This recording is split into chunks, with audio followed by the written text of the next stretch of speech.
we meet in an hour of change and challenge, in a decade of hope and fear, in an age of both knowledge and ignorance. If this capsule history of our progress teaches us anything, it is that man in his quest for knowledge and progress is determined and cannot be deterred.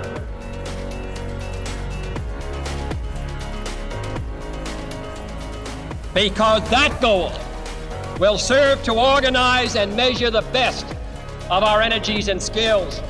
Because that challenge is one that we're willing to accept, one we are unwilling to postpone, and one we intend to win.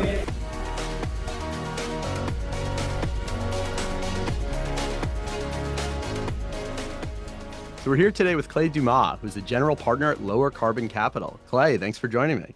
Thank you so much for having me on. It's good to be with you and excited to catch up. Yeah, no, like before we get into the subject matter, we always love to learn about the person themselves. So why don't you start us off and just tell us, where did you grow up? Yeah, I'm dialing in from Los Angeles, which is where I was born and raised. I grew up in Venice Beach, and after a bunch of stops all across the country, I've navigated my way back. That's cool. And so tell us about some of, the early, either moments in your career or, just parts of your life that you feel shaped your trajectory. Sure. Well, I'll start off by saying that kind of growing up and even early in my career here in LA, I never thought of this city as a center for climate work. But the reality is I'm discovering now is that a city of 20 million people with the largest container port in the Western Hemisphere, its own utility, generations of aerospace and manufacturing know-how makes this one of the best places to build a climate tech company. And it's one of the reasons why I'm here and Lower Carbon is building an office out here. Climate has always been my North Star, but I didn't chart a course to working in venture. Back in 2008, when I was getting ready to pack my bags and move to Wuxi in China to work for what was then one of the biggest manufacturers of solar panels in the entire world, a company you may know, Suntech. I was called in a very different direction. I was always a close follower of politics and very interested in policy, and it felt like the country was on the precipice of a really big change one way or another. I felt very called to go work for Barack Obama. So instead of traveling across the Pacific, I packed up a car and drove a couple thousand miles to northeastern Ohio to work on the Barack Obama campaign in 2008. Wow. And that started off like a 10-year journey for me that led through many different parts of the country, back onto the re-election campaign in 2012, was working in Chicago, and ultimately to DC, where I spent 4 years in the administration in the White House. And while climate and conservation and energy was a part of that work, it was never the sole focus. And so coming out of the administration in 2017 was both for me professionally sort of an existential moment, because on the one hand, like everything I'd worked for over the course of 10 years felt like it was sort of at risk.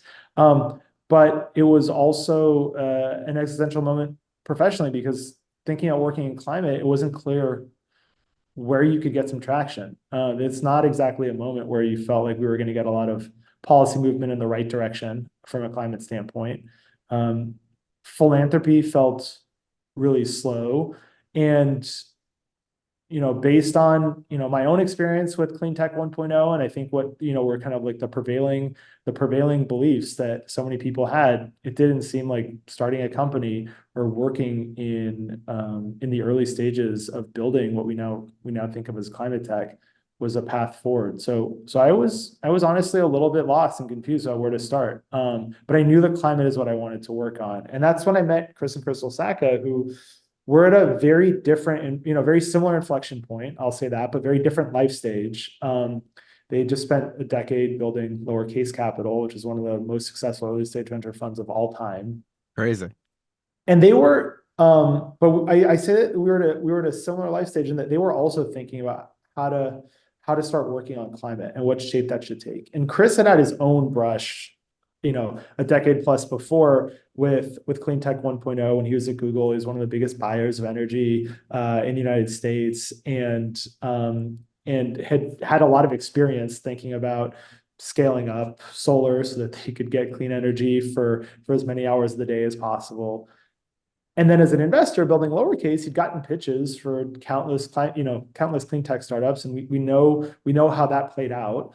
As some people will show you the numbers, like it ended up returning capital, but just not in the kind of time frame that most investors were looking for.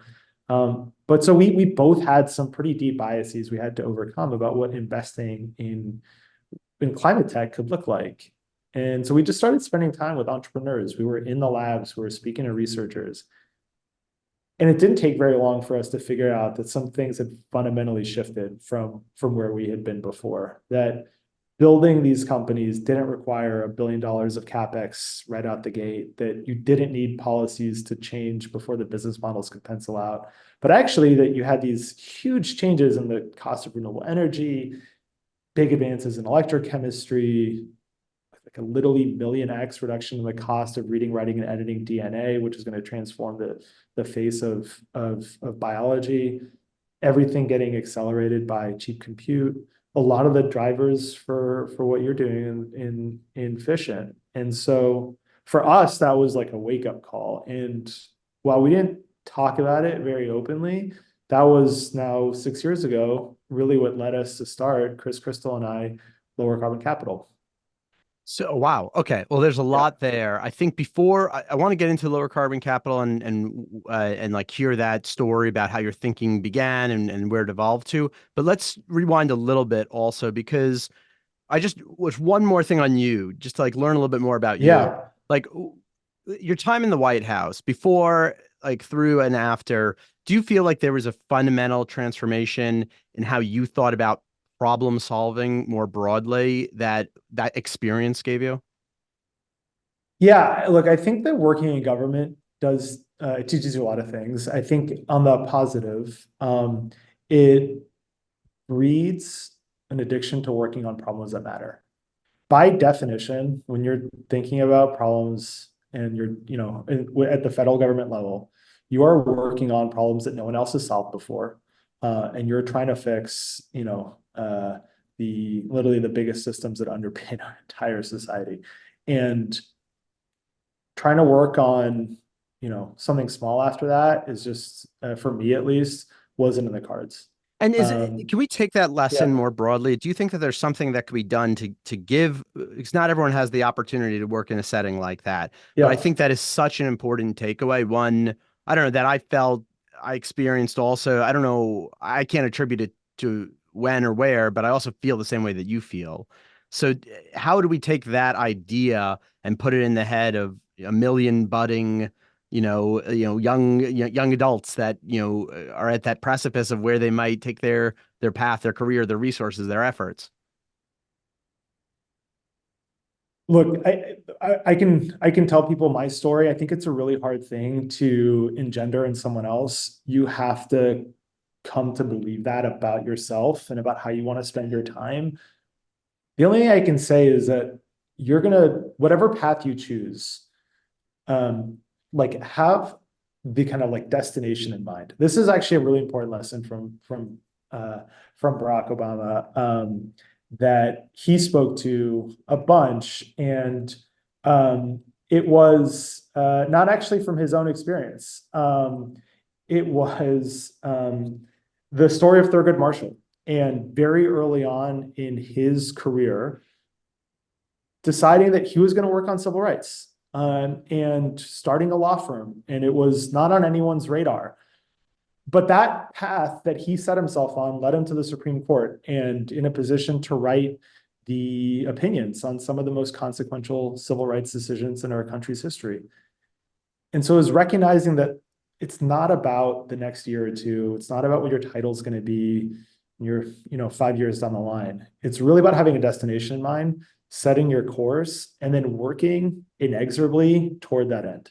And having trust that if you work really hard and you try to create opportunities for yourself, things are going to work out. Not for you personally, but for the cause that you're trying to solve. And I think that was a framework and a a way of thinking about my own career that I can't say that I went into the Obama administration, Obama campaigns with, but it's certainly something that I came away from it That's cool. feeling very deeply about. Is that I'll something say, yeah. is that something you look for in entrepreneurs, or is that not a total overlap between that idea of having a North Star and maybe some of the, more shorter term goals that like a good entrepreneur needs to produce?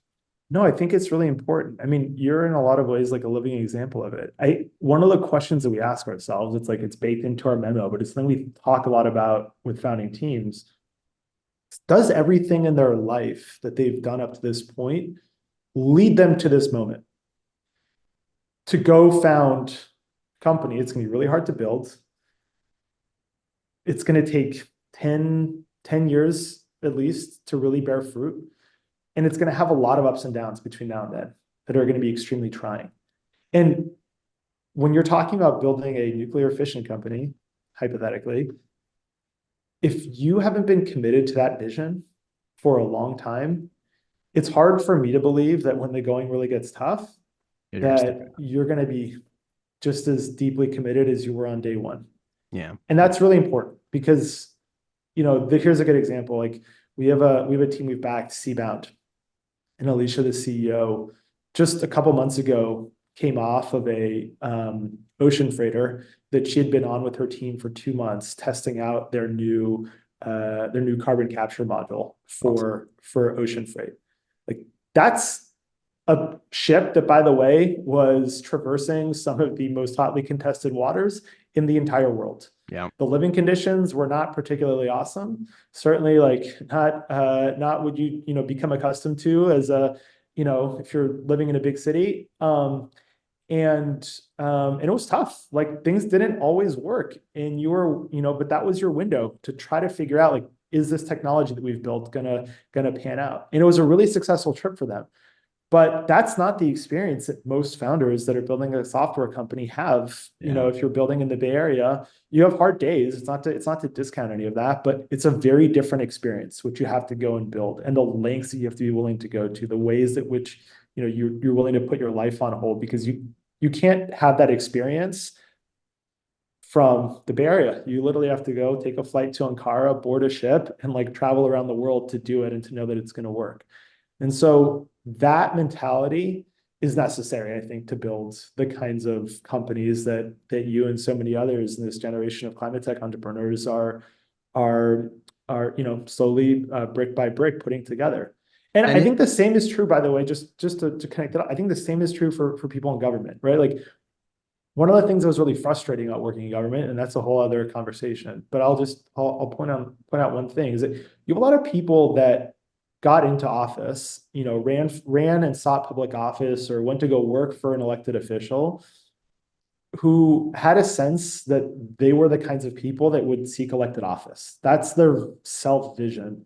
And that's not sufficient. In the same way that like having a self-vision of yourself as the boss of a startup, to me is not sufficient.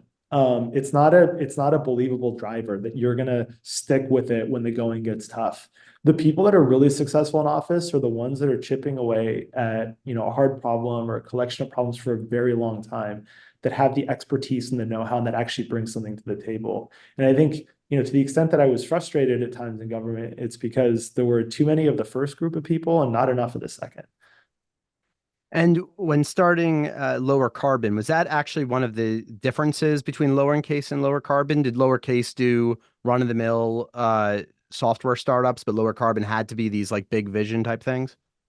Look, I don't want to say that Lowercase was doing run-of-the-mill software. No, I know, because it's very successful. But I mean, not just very successful, but they were they were the very first investors in Uber, which which transformed the landscape of transportation. Sure. Chris was one of the very earliest investors, and by the time it went public, one of the biggest investors in Twitter, now X, which in retrospect, obviously has had a very different impact on the planet and all of our attention spans than we expected at the outset. But it had really grand designs on democratizing access to publishing and to global audiences, and it had those impacts. So no, but to your point, I think, and I'm going to borrow some, a phrase that Chris sometimes uses as he talks about this experience, like Lowercase was born of necessity. He needed to make that work. But lower carbon is something that he and Crystal came to by choice. This is where they wanted to leave their mark, which isn't to say, and I think we hear this story from a lot of founders in climate tech. You look at people like Peter Reinhardt, who's founder of Charm, of Matt Rogers at Mill, and many others who have had big successes in their previous life. And now they're starting companies that on their face look very different, and are going to be very challenging. And, people sometimes have a hard time kind of computing like, well, you've already been super successful. Like, why don't you just like retire and, live on a desert island for the rest of your life? And their mentality is the opposite. It's like, hey, I was very successful, but the thing that I'm building now is going to make the previous company is going to make, Segment or is going to make Nest a footnote in my Wikipedia entry. And I think the same is true for Chris and Crystal, where Lowercase was an incredible achievement and it's going to be part of their legacy for a long time. I think it changed the face of early stage venture capital in a lot of ways, but it is like ultimately a prelude to the much bigger project that we're engaged in now in building lower carbon capital. So with lower carbon capital, so I'll assume that like the vision as you've articulated it was part of its like foundation, when you guys came together, or at least within the first few months. Is that right? That you guys were able to articulate it as you articulate it now? Yeah, it hasn't changed that much, right? Okay, but that's what I was going to ask. Yeah. Has there been like a major like update or modification or learning or realization now that you've been through it and you've been focused and you've got the real life practice throughout these companies that has led to some adaptation of strategy that must occur that you only could have experienced after you started looking for companies with this vision in mind? Sure, a lot's adapted, right? And the big one is that we started out as a family office and we were pretty quiet about what we were doing. And now we're a fund that has more than $2 billion under management and, writing bigger checks and following on in significant ways in the companies that are hopefully going to have a measurable impact on CO2 in the atmosphere. So there are definitely parts of the strategy that have evolved. But what I would say, what hasn't changed is that when we started Lower Carbon Capital, it was with a belief that if we were going to have a material impact on the challenge that we're all working towards here, it was going to be by building companies that simply offered their customers, whether those were consumers or other businesses, products that were better, faster, cheaper, more performant, had better supply chains, that they were tastier, that they were healthier. They were going to win on those bases alone, and that being lower carbon was a perk. That hasn't really changed for us. If you take a step back, what underlines all of that is the idea that there are a few 100 million people around the world, if we're being generous, who are going to be willing to pay more, go out of their way, suffer some sort of inconvenience to do something that's right for the planet. I suspect that, you and I are in that bucket, and probably most of the people listening. That's great. Like, we are the first market for a lot of these products. But again, if we're going to solve the actual problem, which is keeping this planet safe and habitable for us, our progeny, and the countless species that we share it with, then we have to have ambitions that go beyond that. We need to turn the other 7.8 billion people, wittingly or unwittingly, into hippies. And how do we do that? We have to play into human nature.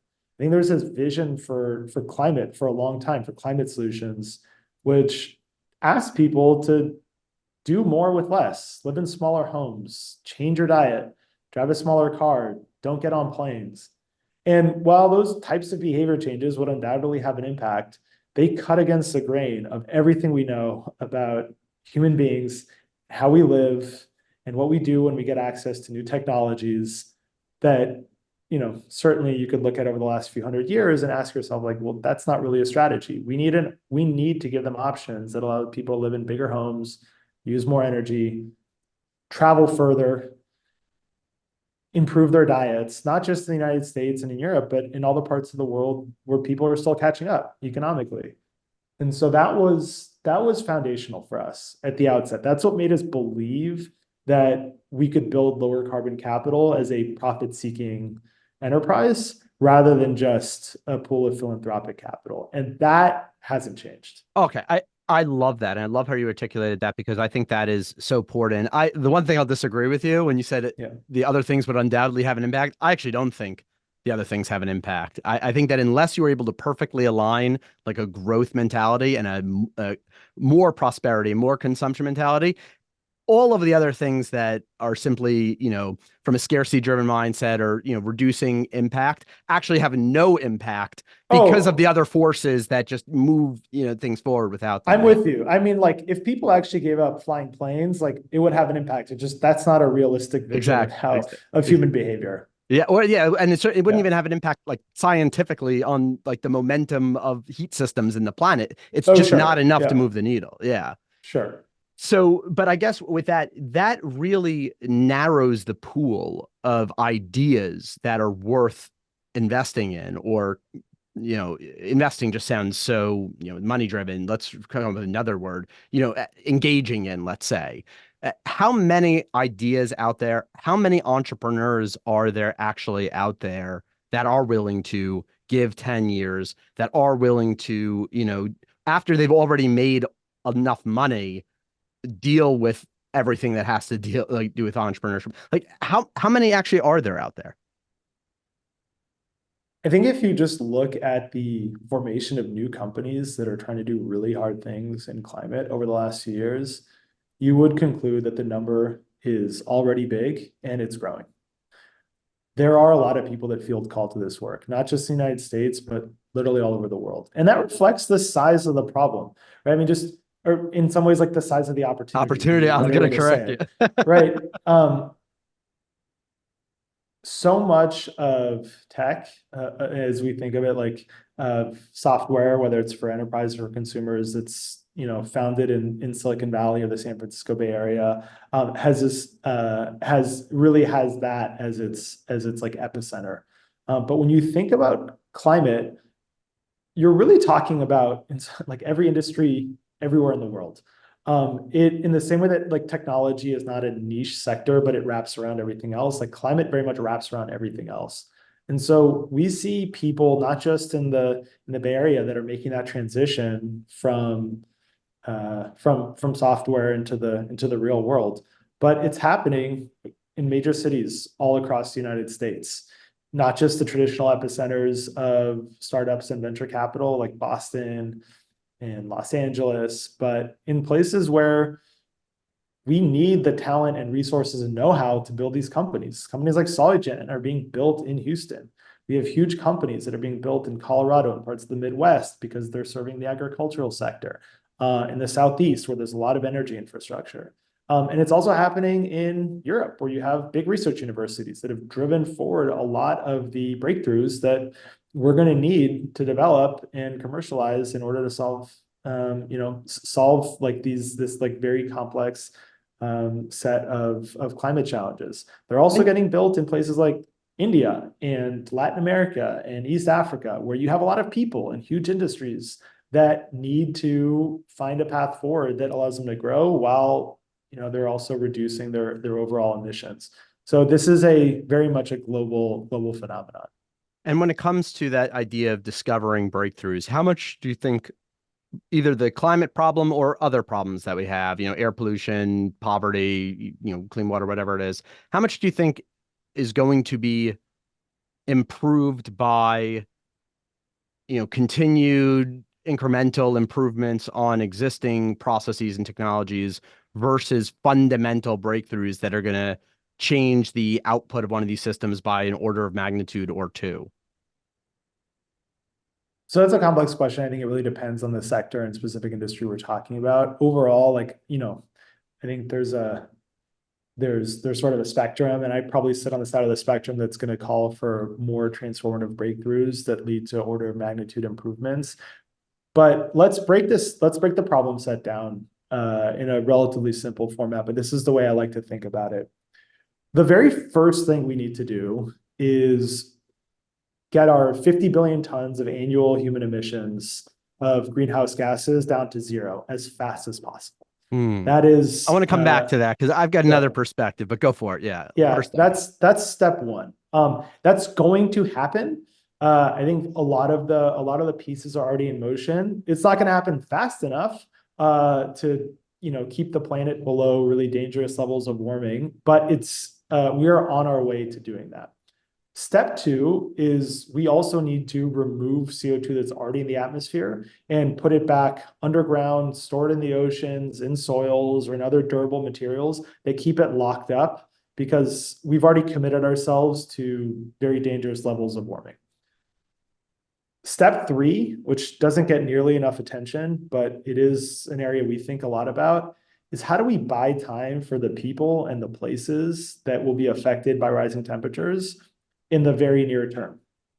Because, like I said, we are going to get to zero. It's going to happen, but just not on a timeline that's going to keep a lot of people safe. Carbon removal is well on its way to becoming a multi-$100 billion industry, which is very exciting if you're investing in carbon removal, but it's going to take decades to scale it up into something that's having a measurable impact on atmospheric CO2. In the meantime, we have already committed ourselves to levels of warming and ocean rise and all kinds of other degradation of ecosystems that is very dangerous for literally billions of people all around the world today. I mean, back in 2018, when we were really just getting off the ground, the IPCC released this report that said, hey, there's like a greater than 50% chance that between 2032 and 2050, we're going to hit 1.5 degrees of warming. Well, unfortunately, I have bad news for everyone who's listening today, which is that last year in 2023, depending on who you're listening, which research you're reading, we either crossed or got very close to hitting 1.5 degree in temperature rise. And the data suggests that 2024, when you take into account many factors from reduction in sulfate aerosols on the one hand to El Nino conditions across the Pacific on the other, we're going to surpass that number. And that's happening way sooner than anybody expected. And so if I just taking a step back, realizing that we have not just this like century-long problem we have to deal with, which is actually reducing our emissions to zero, figuring out how to pull literally trillions of tons of CO2 out of the atmosphere, but this much more immediate problem of helping people adapt to what are going to be very dangerous conditions in many parts of the world, extreme weather events and droughts and floods and forest fires that make it very difficult to live in places where tens of millions of people live today. But we might need to take it a step further and figure out how to actively cool the surface of the planet so that those problems are easier to manage. Okay, it's so funny because I agree with like the content you're saying. I just disagree with the order. I think it should be 3, 2, 1 instead of how you laid it out 1, 2, 3. Like so, because to me it seems like, okay, first, yes, we do have billions of people who could potentially be at risk from these adverse events, and it's relatively cheap for the next couple decades to be able to mitigate the adverse effects of climate change. Yeah, I'm saying relatively. I'm not saying sure. Okay, yeah, okay. So that to me should be first and foremost. And then two should be the one of, okay, how do we like effectively remove carbon from the air? We have to do it anyway. I 100% agree with what you're saying. But the reason that 2 should come before 1 is because if you figure out how to do 2, on net, you can get to 0, but on gross, we could actually be burning more than ever, which I think would actually aid 3, which is the mitigation stuff. So like, I believe in a world where we increase our fossil fuel burning every single year, almost as much as possible, so long as on net, we are reducing CO2 from the air.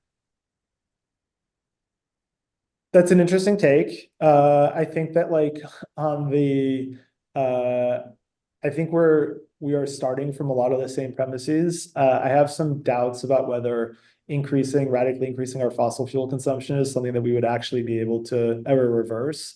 And while I'm very optimistic about carbon removal, I think it's going to take us a while to get to a point where we could actually counteract an increase in the burning of fossil fuels.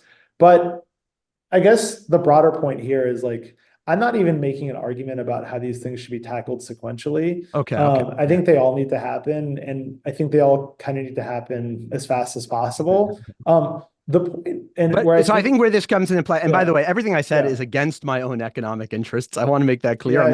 I'm not pushing agenda. As a matter of fact, I'm almost hurting my commercial agenda by saying what I said. But that's how I feel.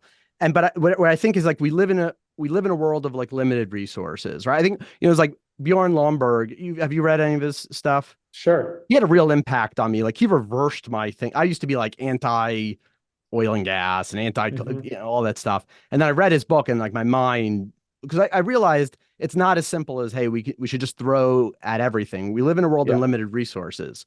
So when it comes to how do we allocate, governments are allocating hundreds of billions of dollars, maybe trillions of dollars for this.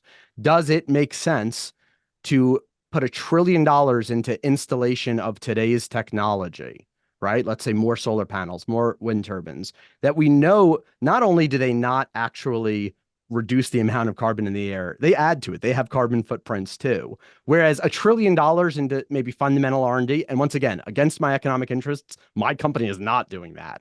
But $1 trillion into getting every smart undergrad a free grad education, funding all of the laboratories, doing genetic engineering so a bacteria can just solve this problem for us in a 5-year period. Whatever it is, doesn't that make more sense from like an allocation of resource perspective? Maybe, but that also, is rooted in a hypothetical world that we don't actually occupy. I think one of the reasons, and going back to a foundational thesis for lower carbon, that we believe that we're going to get to zero is because finally profit motives are pointing people in that direction. The reason that solar is growing as fast as it isn't just because of a bunch of government incentives. It's because in most parts of the world, it is now cheaper to set up a new solar array than to continue burning coal. Right? That's a big driver. I know, but unfortunately, I mean, just because I spend so much time internationally, and I've seen the impact of what this is. Yes, on its surface, the price might look like that, but the system costs that it has that are being buried right now, oftentimes without the policymakers realizing it, are leading to runaway inflation in certain countries. They're leading to like all these trade issues and like other like industrialization issues, and they're leading to higher system level costs as the component level costs come down in terms of delivering clean energy. And I'm telling you right now, what I see in Europe is a wave of nationalism that is coming out in the next 5 years that is going to undo every single pro-climate policy. Whereas I am predicting 5 years from now is the end of the pro-climate change prevention movement, and it'll have to shift towards a mitigation only, because the nationalists are like on the verge of taking over as the average person's costs and economic pressures increase due to the policies that have been made in order to encourage the distribution of all these quote unquote cheap renewables. I would say I have a slightly more optimistic view of where European politics are trending, but I will not contest the fundamental premise that we cannot do climate policy or climate venture capital or anything related to big energy systems in a vacuum. That we have to think about how they interact with big cultural, political, and civilization level forces, right? And I think in particular on issues of mitigation, when we think about like sunlight reflection, the people who have historically informed a lot of those debates, and especially the climate scientists, I think have failed to take some of those other things into account. My personal view is that along with AI, sunlight reflection is going to be probably the dominant geopolitical issue for the rest of our lives. And today, very few people even know what we talk about when we talk about sunlight reflection, the idea of applying like a big coat of sunscreen to the entire planet. I think if people knew that that was a potentially viable pathway to keep the world from heating up too much while we figure out how to zero out our emissions and capture a bunch of CO2, there would actually be a lot of willingness to explore, amp up our R&D budgets, and potentially start deploying, sulfur aerosols or other types of molecules into the upper atmosphere. Or I think there's actually a New York Times story in the paper today about the idea of having like a giant parasol, essentially, up in the sky to reflect a very tiny part of the sun's radiation, nothing that anybody would miss, but that would keep the places where people live a little bit cooler and make so you're pro these ideas, right? Absolutely. I mean, when I say I'm pro these ideas, I am like, I think they are inevitable. I want to be very clear. Like, I wish we were not in a position to have to think about reflecting the sun. Why? It creates Why like, not? Why is that morally any different than having to install electric cars? Like, I don't understand. Why do you wish you were not in that position? it's not a question of morals, Brett. It's that all of a sudden we're introducing a lot of risks and unknowns. I wish that like we hadn't gotten down this path where as a planet, like our survivability hinges on like sci-fi, right? I wish that we had been a little bit more thoughtful a few decades ago about this transition, and that we could all just kind of, live happily and ever after and dealing with all the other bullshit But that makes life complicated without having to worry that rising sea levels and droughts and rising temperatures were going to make life on this planet and many parts of the world like very inhospitable for people and animals and plants, right? So that's the part I wish that we weren't dealing with. That being said, yeah. It is inconceivable to me that once people start actually dealing with the consequences of many decades now of putting this problem off and punting the ball down the field, that they're going to look at an option like sunlight reflection and conclude like we shouldn't even try that, especially if it can be pulled off for a couple orders of magnitude less than transitioning the entire global economy to zero carbon sources of energy and pulling carbon out of every other industry that emits it today. So it's just so funny because on the ground, it's so funny. I guess different experiences are informing different perspectives, even though I think we think almost fundamentally the same thing. Yeah. But then are just like our lens of how society is going to interact with these is different because like the on the ground truthing that I do every time that I'm in Europe is that the drive towards zero is creating extreme economic hardship for people. This is going it in places like in Berlin. You have a bunch of farmers that show up with their tractors. Yes. And in the UK and in France. And it's one country after another. And so it just seems to me that this is going to trigger, if we're just doing this from like a socio perspective, this is going to trigger a backlash where they want the parasol, where like the nationalists are going to say, or whoever it is are going to say, they tried to force a solution on you that made them buy Spanish, components or Chinese solar. I'm going to give you the cheap, easy solution. Let's just put a parasol up there. And I think people are going to rally behind that. I'm a little bit less, I want to, I don't want to characterize this the wrong way. I would say I'm a little bit less pessimistic about how it's going to play out. I think that in a lot of parts of the world, people are going to see some strong financial incentives to decarbonize. I mean, it's like at this point, this is a well-known statistic, but like there are more people working in solar and wind in Texas than oil and gas. And as that trend continues and more people are employed and directly benefiting from these technologies, it's going to reshape the politics of a lot of this. It's not to say that it's going to be easy everywhere. It already has. I think what you're saying already has happened. And that's why there's such a strong lobby right now, both in the US and in Brussels, because we've created so many jobs. We've created such a powerful voting constituency. But I think there is an underlying pain that is like building and building and building as we install more of these systems because of the system level costs that people are having to take on, that it's going to totally flip. I think your perspective is the right perspective for the last 5 years up to the next 5 years. Mm-hmm. I'm just predicting a total 180 on it.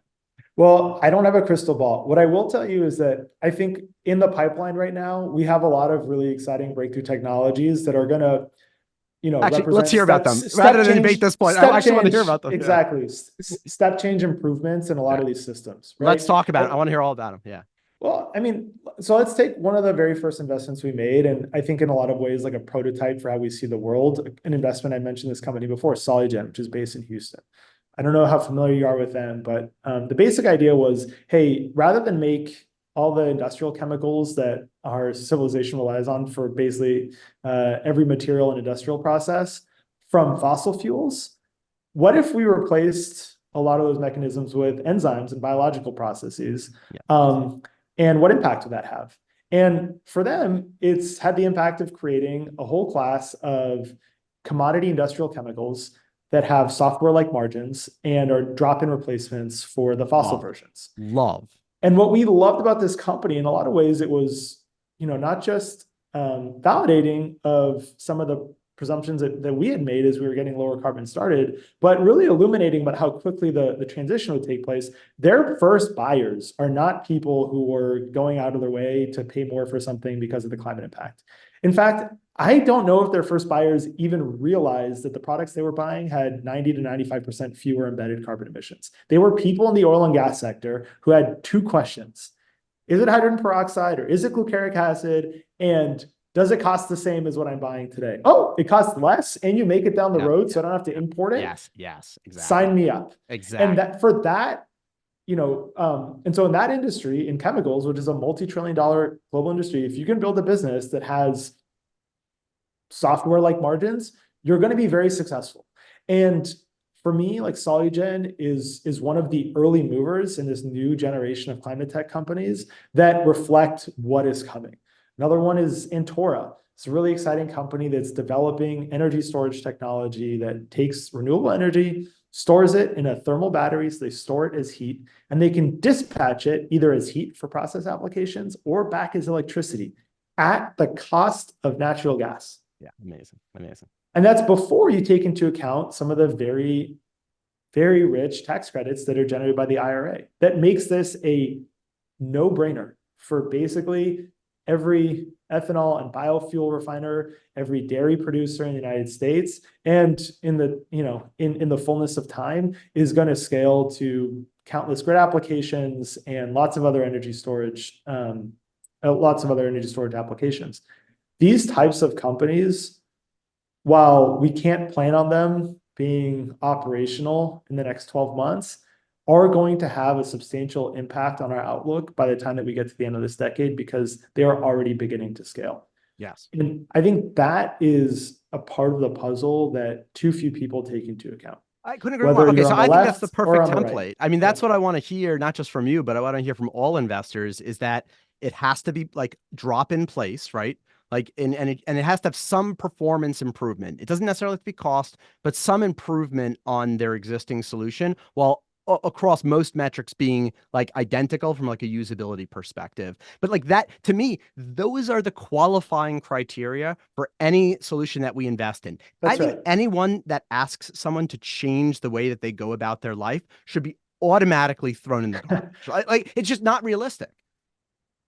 I think wide-scale behavior change is going to be very, very hard if that's all that we're depending on. I think people are willing to engage in some behavior change when the behavior is, better or more convenient. It helps if it costs a performance less. improvement. Yes. If you actually have performance improvement, you can't ask someone to sacrifice. No, you cannot ask people to sacrifice, because there are too few people who are willing to do it, and you can't build a huge business in the process. And sometimes people ask me, like, why does everything have to be about making money or building a huge business? And like, it doesn't. But if you want to have an impact that is going to have a measurable, is going to result in a measurable difference in the amount of CO2 in the atmosphere, there is no choice but to build a big business that encompasses the entire world. Otherwise, you might as well call it philanthropy. Yeah, no, I agree. And if someone asked you about that, but why does it have to be about making money? I wouldn't say it doesn't have to be about making money. I would say something like money is the lubricant of productivity and advancement. Like, you might be thinking of money on like your personal finances basis, but like there are other definitions to money about like how infrastructure and society self-organizes itself to get big things done that aren't so like emotional in the way that you think about money. No, that's right. And ultimately, like, unless and until someone has a good replacement for the capitalist system, this is the primary framework through which our civilization is built, and resources flow. And you look at a company like Antora, like, the reason it's attractive is because they can go to large pools of capital and offer them a higher return than the technologies that they're replacing. And ultimately, that's what we need, right? It's not even on the individual level. It's being able to offer more capital in return for diminishing risks than the other guys. And when those technologies are all climate tech, and it's going to happen, again, it's going to take some time, but it will happen. You will see the biggest industries on the planet be made: transportation, energy production, storage, way bigger than chemicals, software. food systems. I mean, right. This is like John Doerr, who, so many of us owe all the credit to for getting this Tip of the space spear. started. Yeah. Right. Tip of the spear. Makes this point all the time. Like, I think, when he made it, I think, search ads was like a $80 billion a year industry. Maybe now it's a $100 billion industry, but the batteries for EVs are growing into a $500 billion a year industry. We're talking about like order of magnitude larger opportunities. And not just one or two of them, but literally dozens. Yep. Okay. I mean, I think this is a great note to leave it on. We're about out of time. There's so much more I want to talk to you about. Hopefully we can get together soon about fission and fusion and all the other topics that I know that I can't believe we got through a whole 50-minute podcast and we didn't talk about fusion and fission. I know. I feel like this was a failure on our part, but it's a good excuse to come back. Not a failure. Listen, people can hear us talk about those things on a million other podcasts. This was a chance to have a different, more interesting kind of debate, I think. It's fair. Really great to see you again, Brett. Yeah, awesome. Bye, Clay. Our leadership in science and industry, our hopes for peace and security, our obligations to ourselves as well as others, all require us to make this effort, to solve these mysteries, to solve them for the good of all men and for the progress of all people.